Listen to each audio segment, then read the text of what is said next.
India's number 1 varicose veins hospitals ఐబీసీను సంప్రదించండి. మీ నొప్పి లేని ప్రయాణాన్ని ప్రారంభించండి. అందరికీ నమస్కారం. నా పేరు మాధురి. మనకి శని వక్రిస్తున్నాడు. ఈ జూలై 13 నుంచి ఉందంట. మరి వక్రిస్తున్నప్పుడు ఇప్పుడు దాకా ఏ రాసులను దాటుకుని శని వచ్చాడో మళ్ళీ ఆ రాసులకి వెనక్కి వెళ్తున్నాడు కాబట్టి ఎలాంటి ఎఫెక్ట్స్ రాసుల పైన ఉంటుంది, ఈ 12 రాసుల వారికి ఎలా ఉండబోతుందో మరి మనకు వివరించడానికి మనతో పాటు ఉన్నారు ప్రముఖ జ్యోతిష వాస్తు పండితులు బ్రహ్మశ్రీ నానాజీ పట్నాయక్ గారు. నమస్కారం గురుగారు. శ్రీమాత్రే నమః. గురుగారు, మన జాతకంలో నుంచి శని వెళ్ళిపోగానే కాస్త ఊపిరి పీల్చుకుంటున్న ఫీలింగ్ మనకు కలుగుతూ ఉంటుంది. అలాంటిది ఇప్పుడు మళ్ళీ శని ట్విస్ట్ ఇవ్వబోతున్నాడు, మళ్ళీ వెనక్కి వెళ్ళబోతున్నాడు. మరి ఎలా ఉండబోతుంది అండ్ ఈ వక్రిస్తున్నప్పుడు ఈ కాలం ఎంత కాలం ఉండబోతుంది అన్న విషయాలు తెలుసుకోవాలనుకుంటున్నామండి. అయితే ఇక్కడ మనకి శాస్త్రంలో చెప్పినటువంటి మూలాల్లో అసలు ఏముంది శని గురించి అని తెలుసుకుందాం. సర్వసాధారణంగా మందుడు అంటారు, కర్మకారకుడు అంటూ ఉంటారు. కొంచెం ఏదైనా స్ట్రెస్ని ఇచ్చే గ్రహంగా మనం పరిగణిస్తాం, నేను కాదనట్లేదు. కాకపోతే ఎంతసేపు శని వల్ల ఇదంతా జరుగుతుందని అనుకోవద్దని చెప్తా. ఎందుకంటే శాస్త్రాల్లో శని ఇప్పుడు మనకు చూడండి ఎన్ని యోగాలు ఉన్నా, గజకేసరి యోగం, అద్భుతాదిత్య యోగం, అనపా యోగం, సునఫా యోగం, రకరకాల యోగాలు ఉంటాయి. అన్ని యోగాలు కూడా మీకు రావాలి అంటే ముందు ఆయుష్ ఉండాలి. ఆయుష్ ఉంటేనే ఏ యోగం ఉన్నా. ఆయుష్ లేకపోతే ఎన్ని యోగాలు ఉండే లాభం? గొప్పతన యోగం ఉందండి, ఆయుష్ లేదేం చేసుకుంటాం. అలాంటి ఆయుష్ని ప్రసాదించేటువంటి గ్రహం ఏదైతే ఉంది అంటే అది శని మరియు అష్టమాధిపతి, 3వ అధిపతి. సో శని స్ట్రాంగ్గా ఉంటే ఆయుష్ బ్రహ్మాండంగా ఉంటుంది వారికి, ఇంకా అందులో తిరుగులేదు. అంటే పూర్ణ ఆయుష్ అన్నట్టుగానే ఉంటుంది. పూర్ణ ఆయుష్గా ఉంటారు వాళ్ళు. అంటే ఇప్పుడు కాలమానంలో ఒరిజినల్గా అయితే 120 ఇయర్స్ మనకి ఆయుష్. అలాంటిది కనీసం 70-80 సంవత్సరాలైనా ఖచ్చితంగా బ్రతుకుతాడు. కొంతమంది 100-120 సంవత్సరాలు బతికిన వాళ్ళు కూడా ఉన్నారు. ఎందుకు హిమాలయాల్లో కనుక చూసినట్లయితే 500-1000 సంవత్సరాలు బతికిన వాళ్ళు కూడా ఉన్నారు. అలాంటి ఆయుష్ని పరిపూర్ణంగా ఇచ్చే గ్రహం శని. సో అందుకని నేను చెప్పేది ఏమిటంటే, మనం ప్రతి దాంట్లో తీసుకొచ్చి వీడి శనిగాళ్ళగా ఉన్నాడు, శనిలా తగులుకున్నాడు అని నెగటివ్ చేసి మాట్లాడకండి. అది చాలా పెద్ద దోషం. ఎందుకంటే దేవతని మీరు అవమానించినట్టు. శని అంటే మనకి సోలార్ సిస్టంలో చూపించినట్టుగా ఏదో దాని చుట్టూ ఒక రింగ్ తిరుగుతూ ఆ తిరుగుతున్న గోళం కాదు, దానికంటూ ఒక దేవత ఉంది. ఇది ప్రధానంగా గుర్తుపెట్టుకోవాలి. ఇక రెండవ విషయం ఏమిటంటే కర్మకారకుడు. కర్మకారకుడు అంటే మనకి ప్రొఫెషన్ ఇచ్చే కారకుడు. మన కర్మల్ని ఏ కర్మలను మనం అనుభవించాలో మంచి ఆర్ చెడు ఇచ్చే కారకుడు. మంచిని చెడుని రెండింటినీ మనకు అందింపజేస్తాడు. మనం ఆయనను చూసి అమ్మో శని వచ్చేసాడని భయపడతాం. ఇప్పుడు చూడండి, ఒక పోస్ట్ మ్యాన్ మనకు ఒక టెలిగ్రామ్ తీసుకొచ్చాడు, లేదా ఒక మనీ ఆర్డర్ తీసుకొచ్చాడు. అది పోస్ట్ మ్యాన్ మన మీద కక్షతో తీసుకొచ్చాడా, లేకపోతే అక్కడ జరిగిన సంఘటనకి ఆయన మధ్యవర్తి మాత్రమేనా? మధ్యవర్తి మాత్రమే కదా. సో అది అలాగే ఉద్యోగంలో మీకు ఉన్నతి ఉండాలన్నా, వ్యాపారంలో బాగా కలిసి రావాలన్నా ఆయన portfolios 10th and 11th lord. 10 అంటే ఉద్యోగం, 11 అంటే వ్యాపారం, లాభాలు. మరి ఆయనను పట్టుకొని అసలు ఆయన ఇచ్చే పాజిటివ్స్ని వదిలేసి నెగిటివ్స్ని పట్టుకోవడం పూర్తిగా తప్పు. తండ్రి ఒకరోజు కొడతాడమ్మ పిల్లాడిని స్కూల్కి వెళ్ళనని మారం చేస్తే, అంత మాత్రం చేత తండ్రి చెడ్డవాడా? కాదు. జీవితాంతం కష్టపడ్డ ప్రతి రూపాయిలో పిల్లలకు కూడా ఖర్చు పెట్టి కావాలంటే పిల్లలకి ఏదైనా కావాలంటే ఆయన త్యాగం చేసి ఇస్తాడు. అలాగే శని భగవానుడు కూడా మనకు ఒక విషయాన్ని నేర్పించడానికి మన జన్మంలోకి ఎంటర్ అవుతాడు ఆయన. అందుకని మరి మనకు ఒక విషయం నేర్చుకునేటప్పుడు స్ట్రెస్ అనేది ఉంటుంది. ఒక వ్యక్తి బాడీ బిల్డర్గా ఎదగాలనుకున్నాడు, మంచి ఫిట్ అవ్వాలనుకున్నాడు, శరీరాన్ని శ్రమింపజేస్తాడో చేయడం. అంతేగాని ఏసీ హాల్లో శుభ్రంగా గంటసేపు పడుకుంటే బాడీ వస్తుందని ఎవరూ చెప్పలేరు. జిమ్కి వెళ్ళాలి, వర్కౌట్ చేయాలి, ఫుడ్ తినాలి, సిస్టమేటిక్గా ఉండాలి, ఏది పడితే తినకూడదు కదా. అలాగే శాటర్న్ కూడా అలా. అయితే ఈ శని వక్రగతి జరిగినప్పుడు మీనం నుంచి కుంభరాశి వైపు వెనక్కి తిరుగుతాడు. అంటే నిజంగానే శని ఏం తిరగడు.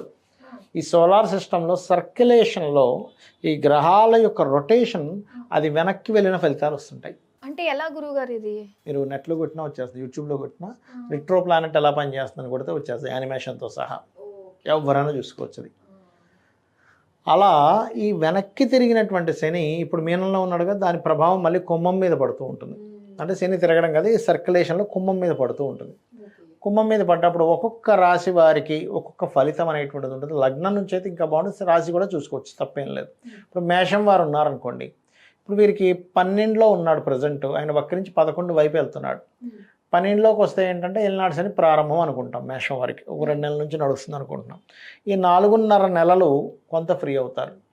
అంటే మనకి జూలై 13 నుంచి నవంబర్ 28 వరకు ఉండేటువంటి ఖర్చుల విషయంలో, ఎక్స్పెండిచర్స్ విషయంలో కొంత ఫ్రీనెస్ వస్తుంది వీరికి, మేషం వారికి.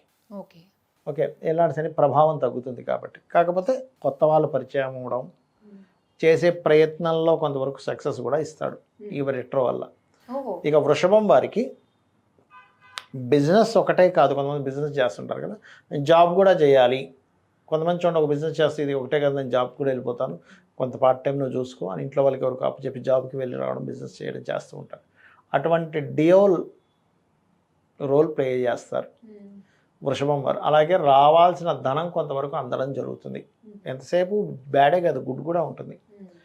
అలాగే మిథునం వారు అనుకోండి, వీరికి ఎలా ఉంటుందంటే ఉద్యోగం ప్రయత్నం చేసేటువంటి వారికి ప్రజెంట్ ఉన్న కండిషన్లో వీళ్ళు ఉన్న ప్రదేశంలో కాకుండా వేరే ప్రాంతానికి వెళ్ళి, అంటే ఉదాహరణకి ఇక్కడ హైదరాబాద్లో ఉన్నారనుకోండి, ఏ బెంగళూరు, ఢిల్లీయో, బాంబేనో అలా అక్కడికి వెళ్ళి, ఏ విజయవాడ, వైజాగ్ వెళ్ళి ప్రయత్నం చేసుకుంటే, లేదా ఒక్కోసారి వాళ్ళకి విదేశీ యోగాలు ఉంటే విదేశాలకు వెళ్ళి కనుక ప్రయత్నం చేసుకుంటే ఖచ్చితంగా వస్తుంది.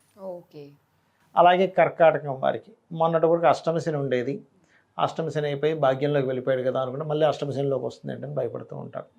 ఇక్కడ ఏంటంటే ఎప్పుడైనా అష్టమశనిలోకి మరీ శాటర్న్ ఎంటర్ అయ్యేటప్పుడు తాతగారి ఆస్తి సంబంధించిన విషయంలో లేదా ఏదైనా రీసెర్చెస్ చేసే విషయంలో కొంత జాగ్రత్తగా ఉండాలి. కాకపోతే శని ఎప్పుడైతే భాగ్యంలో వక్రిస్తాడో విదేశీ యోగాన్ని కూడా ఇస్తాడు.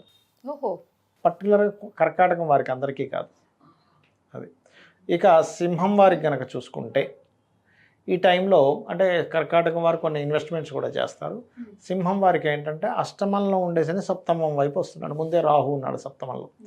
విదేశీ యోగాలు అంటే విదేశీ యోగాలు ఎలాంటి విదేశీ యోగాలు, విదేశీ సంబంధాలు కుదరడం, వివాహం చేసుకుందాం అంటే ఆ రకంగా వచ్చే విదేశీ యోగాలు. ఓకే. లేదా మీ జీవిత భాగస్వామికి ఏదైనా మళ్ళీ విదేశీ యోగాలు కలగడం, అదేవిధంగా సంబంధం ఒకటి ఇంకా వెళ్ళిపోయింది ముందుకు ఇది రాదులే అనుకుంది తిరిగి రావడం, వాళ్ళు మీ అమ్మాయిని చేసుకుంటాం, మీ అబ్బాయిని ఏమైనా అని మాట్లాడడం, అమ్మాయి కావచ్చు అబ్బాయి కావచ్చు. బిజినెస్లో కొంతవరకు గ్రోత్ ఉండడం ఇటువంటివి ఇస్తూ ఉంటుంది. కాకపోతే ఏదైనా లగ్నంలో ఇప్పుడు ప్రజెంట్ ఉన్న కండిషన్లో కుజుడు కేతు ఉండి సప్తమంలో శని రాహులు ఉన్నప్పుడు వివాహం చేసుకునేటప్పుడు లేదా పార్ట్నర్షిప్గా ఎవరైనా కలుపుకునేటప్పుడు చాలా చాలా చాలా జాగ్రత్తగా నిర్ణయాలు తీసుకోవాలి. కన్యవారి కనుక చూసుకుంటే శని వక్రత్యాగం అనేటువంటి సప్తమంలో ఉండే శని వెనక్కి వెళ్ళిపోతున్నందుకు కొంత జీవిత భాగస్వాములతో పాటు లేకపోతే బిజినెస్ పార్ట్నర్స్ వీళ్ళ నుంచి వద్దనుకొని వెనక్కి వెళ్ళడం జరుగుతూ ఉంటుంది. లేదా ఉద్యోగ ప్రయత్నాలు కూడా ఫలిస్తాయి. అందులో విదేశీ ఉద్యోగాలు, విదేశీ కంపెనీలకి ఇక్కడి నుంచే వీళ్ళు కనెక్ట్ అవ్వడం జరుగుతూ ఉంటుంది. తులవారికి కనుక చూసుకుంటే ఇక్కడ షష్టమంలో ఉండే శని పంచమంలోకి వస్తున్నాడు. సో పంచమం వైపు ప్రయాణం జరుగుతుంది కాబట్టి దాని దృష్టి అటువైపు పడుతుంది కాబట్టి సంతానం విషయంలో జాగ్రత్త పడాలి. సంతాన నిర్ణయాలు, సంతానం కోసము ప్రెగ్నెన్సీ అయితే ఉండేటువంటి లేడీస్ కొంత జాగ్రత్త పడాలి. బట్ కొంచెం పెద్ద మొత్తంలో రావాల్సిన ధనం రావడము, హైయర్ ఎడ్యుకేషన్కి పనికి వస్తుంది ఇది షష్టమంలో వక్రించినప్పుడు. వృశ్చికం వారి కనుక చూసుకుంటే 4వ స్థానంలో రాహు ఉంటూ 4వ అధిపతి 4వ వైపు వస్తున్నాడు. కొంచెం సహజంగా ఏంటంటే అర్ధాష్టమ శని పోయింది అనుకుంటే మళ్ళీ అర్ధాష్టమ శని వస్తే జరిగే ఇబ్బంది ఏంటంటే కొంచెం ఎడ్యుకేషన్ మీద కాన్సన్ట్రేషన్ తగ్గడం స్టూడెంట్స్కి. అలాగే ఏదైనా ఒక గృహ నిర్మాణము, ఒక వాహనం కొనుక్కోవడము, ఏదైనా భూమి కొనుగోలు చేసేటప్పుడు చూసుకొని కొనుగోలు చేయాలి. బట్ ఇది కొంచెం తాతగారి ఆస్తికి సంబంధించిన విషయంలో కొంత పాజిటివ్లు కూడా జరుగుతాయి. ఓకే. ఇక ధనస్సు వారికి శని 4 నుంచి 3లోకి వస్తున్నందుకు అర్ధాష్టమ శని ప్రభావం తగ్గుతుంది. అంటే ఏమిటంటే నిందలు పడుతున్నవి కొంచెం వైదొలగిపోవడం, కొంత వివాహ నిర్ణయాలు కొంతవరకు సక్సెస్ అవ్వడం ఇటువంటివి ఇస్తూ ఉంటుంది. ఇక మకరం వారికి కనుక చూసుకుంటే 3లోకి వెళ్ళిపోయాడు కదా శని అనుకుంది, మళ్ళీ ఏళ్ళనాటి శని ప్రభావం మళ్ళీ 2లోకి వస్తుంది. కాబట్టి కొంచెం ఎవరికైనా ధనాన్ని ఇస్తున్నాము అప్పుగా జాగ్రత్తగా ఉండాలి. కాకపోతే వీళ్ళకి అప్పులు లభిస్తాయి కూడా. ఇక కుంభం వారికి కనుక చూసుకుంటే ఆల్రెడీ ఏళ్ళనాటి శని 2లోకి వెళ్ళిపోయింది అనుకుంది, మళ్ళీ రాశి వైపు వస్తున్నందుకు కొంచెం బద్ధకము, పనులన్నీ స్లో అవ్వడము ఇలాంటివి జరుగుతుంటే వీరు కూడా ఎందుకంటే లగ్నంలో శని రాహువులు సప్తమంలో కేతు ఉన్నందుకు జీవిత భాగస్వామిని ఎంపిక చేసుకునేటువంటి అంశంలో వీళ్ళు చాలా చాలా జాగ్రత్తలు తీసుకోవాలి. కొంచెం నెగ్లిజెన్సీ చేయడం వల్ల ఇబ్బంది వస్తూ ఉంటుంది. కాకపోతే సంతాన యోగాన్ని ఇస్తాడు ఇక్కడ కొంతవరకు. సంతాన యోగాన్ని, కొత్త ఫ్రెండ్షిప్స్, క్రియేటివ్గా ఉండేటువంటి వారికి ఏదైనా కొత్త అవకాశాలు రావడం, కాకపోతే కొంత శ్రమ ఉంటుంది.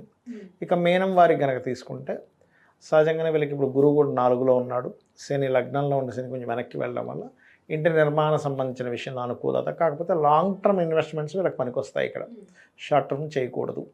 ఇవి చూసుకున్నట్లయితే బాగుంటుంది. అయితే ఇక్కడ ఎవరికైనా సరే శని వక్రగతి వల్ల ఏదైనా నష్టం ఉండి పోవాలి అంటే కొన్ని పనులు కనుక చేయగలిగితే ఖచ్చితంగా వీళ్ళకి ఫ్రీ అయిపోతారు. ఏమిటంటే, ఒకటి లలితా సహస్రనామాల్లో ఉన్నటువంటి నామాన్ని ఓం అనాకలిత సాదృశ్య చుబుకశ్రీ విరాజితాయే నమః.